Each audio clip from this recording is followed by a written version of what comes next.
Hey, what's going on everyone? MONADO Max here, and today we're going to be talking about the Nintendo Switch and its pricing towards its games. The Nintendo Switch has so many first-party Nintendo games, and with that it also has a lot of remasters. Remasters that have been somewhat controversial within the Nintendo Switch. The reason why we're talking about that today is, well, another remaster is coming out for the Nintendo Switch later this year. And that is Luigis Mansion 2 HD. This game is now available for pre-order, and there's been something very noticeable about its price tag, and its price tag is a $60 game. A lot of people are very unhappy with this since, as of right now, from what we've seen from the game, doesn't really add too much more stuff to its game. And a lot of fans are unhappy about having to pay $60 considering the game was $40 on the Nintendo 3DS. When all of this came out, it really reminded me of stuff that was going on with the Nintendo Switch years ago with its price tag, and something that I feel really needs to be talked about that not many people are talking about when it comes to the Nintendo community, because Nintendo is the only company that gets away with these type of prices, and that's the price tag. So today, we're going to be talking about controversy. Now, I picked up a few games right here that will remind us of some of the controversy that happened with its price tags, but there's been many first-party Nintendo games out there where a lot of people was complaining about the price tag, but still ended up buying the game anyways. The one big controversial one that I would say was probably the biggest controversial release from Nintendo might have been this Super Mario 3D All-Stars. Now, the reason why this was controversial is you got three 3D Mario games in one, $60. You had widescreen added to Galaxy and Sunshine, no widescreen added to 64. A lot of people got mad about that. You could only buy it for 6 months.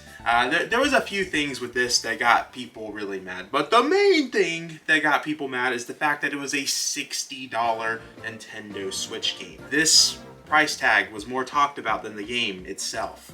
And the interesting thing about this game is you would have thought with how controversial it was not going to sell well. Well, as of March 2021, Super Mario 3D All-Stars sold 9 million copies.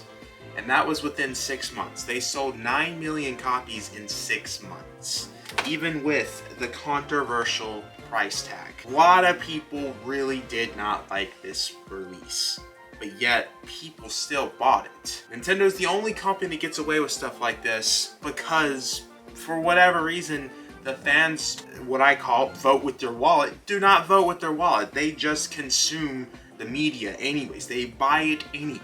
PlayStation and Xbox can't get away with this stuff. They wish they could get away with this stuff because PlayStation has tried and it never works out. If you notice, Nintendo games never go on sale because fans are buying it left and right. PlayStation and Xbox fans, they will wait for a game to go on sale because they know it's going to happen. Nintendo fans, they just buy day one. It's ridiculous. Another big controversial one that I even brought up in my review of this game and did a whole skit surrounding the controversy of this game was The Legend of Zelda Skyward Sword. This was one that, again, people was excited for it to come out for the Switch, but then once that price tag got announced, everyone was talking about it.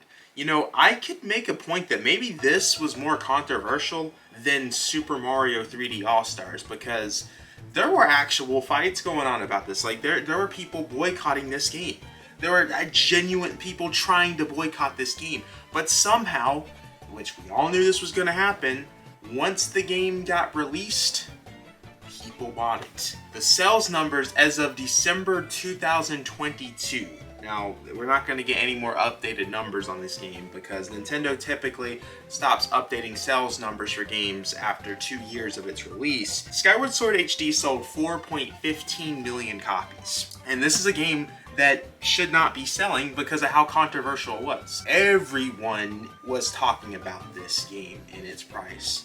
I remember being in a Discord call with my friends and saying that the reason why these games are so high is because Nintendo fans are still buying it even after hating on the release. And this is a very true thing. If you're wanting cheaper released Nintendo titles, particularly with these remasters that I guess many feel that should be $40 releases, maybe even cheaper than that, shouldn't be buying them at $60. Nintendo is the only company that gets away with this stuff because people just put up with it. They'll hate but still buy. It is so confusing to me because I don't understand how Nintendo gets away with it when PlayStation and Xbox attempt to do the Nintendo strategy and it never works out for them. Why is it that Nintendo strategies always work, especially with this game in particular? Because Skyward Sword HD really didn't add much.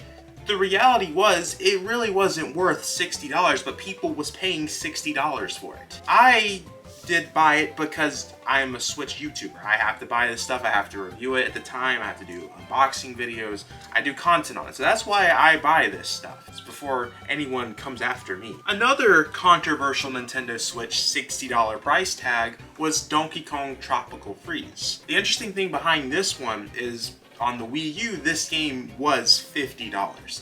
And the Switch version really adds nothing. They got the funky mode, you've heard the memes behind all of that, but the reality of that mode was not much. It was just an easy mode, and they charged $10 more for the Switch version. People got really mad about that because this was really Nintendo's first try of releasing a game at a highly priced rate in terms of something that was cheaper on their older consoles like the Wii U, and then putting it on the Switch for $60. I think this was actually the very first release that did that for them on the Switch.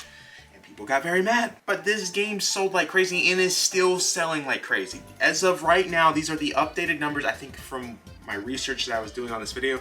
The updated numbers haven't come out since 2020. But as of 2020, Donkey Kong has sold 4.62 million copies. 4.62 million copies for Donkey Kong. $60 game. How is that even possible considering how many people was talking about how this should not be $60, and especially this is one that really shouldn't have been $60 because it doesn't add much. It really doesn't add much. And at the time, the Wii U was kind of still, I want to say popular. People still were playing their Wii U. They could have bought Donkey Kong for like $15 on the Wii U, but still, even after all the controversy, all three of these games sold like crazy. And what it comes down to is you, the Nintendo fans. Well, maybe not you specifically watching the video, but definitely some of you watching this video have complained about this and still bought the game anyway. What it comes down to, if you don't want games like Luigi's Mansion 2, or Luigi's Mansion 2 HD, Dark Moon, whatever title Nintendo's going with that release, because that's really weird that they're changing the title of the game again to Luigi's Mansion 2. I guess Dark Moon, they just didn't like that name anymore. Whatever it is, if you don't want games like that to be $60 anymore, we should not be buying these games anymore. Stop buying the games. I am just a YouTuber. All the YouTubers out there are still buying the games, but we're a small selection of the community. We're just telling you how the game is on the Switch, if it's a good game to buy, that type of stuff. Y'all gotta stop. Y'all gotta stop if you're one of those people that are complaining.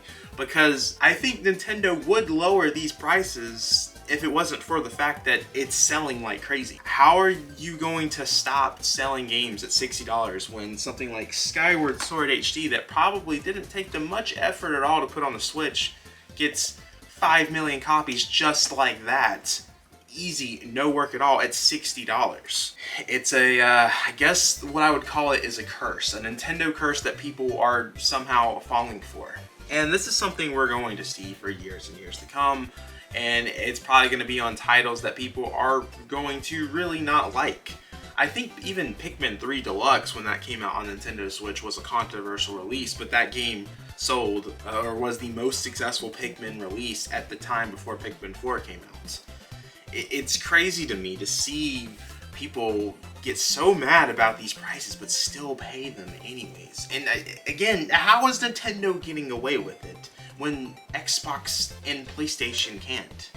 I remember PlayStation trying it with The Last of Us Part 1 remake, not even a remaster, a remake, and that did not work out for them. Especially with a lot of their first party exclusives for the PlayStation 5 that did not work out for them, for people not buying it at $70. They were waiting for those games to drop down in price because of PlayStation games dropping down in price a lot. It's very interesting, and it needs to stop. What it comes down to, what I'm mad at, is the people. That's the problem. People actually have to vote with their wallet. They need to actually mean what they say when they're gonna vote with their wallet. PlayStation fans do it all the time. The Xbox fans do it all the time. The Nintendo Switch has so many other games that you can buy. It's just mind-blowing to me. It really is. Now, I wanna know what you guys are thinking. I have a feeling a lot of people are going to hate the fact that I'm talking about that it's our fault that these games are high. It is you people buying the games, and I mean, I feel like I shouldn't really be in this because I'm not complaining about the price tags. I'm more complaining about the people that do complain about the price tags and still buy it. I have to buy this stuff because of the YouTube channel. Because I know someone is going to bring that up, because my friends try to throw that spin and I quickly am like, no. And yeah, don't blame the YouTubers on this. Don't blame the YouTubers on this. I want to know what you guys are thinking. Let me know in the comments down below. Make sure to backslash that subscribe button. Like the video. Check out the Discord server. Server's been popping. We've been streaming a lot too. We've been streaming every Sunday night. That's been very fun seeing you guys there. Check out our Instagram, everything in the description. Become a MONADO Marine, $5 a month, all that good stuff. And yeah, guys, I got some special announcements coming up, so stay tuned. Stay tuned. I'll see you guys in the next video. Peace. I'm very interested to see what the comments are gonna say. I partly feel like this could be a video where people are like, you know what, Max, you're right. Or it's gonna be that, Max, you're wrong. How dare you talk about me like that? Because I made this whole thing years ago on Twitter, and a lot of people got mad at me, but it's a very true statement. It's the people buying the games that are complaining and still buy the games after complaining. Have a wonderful day.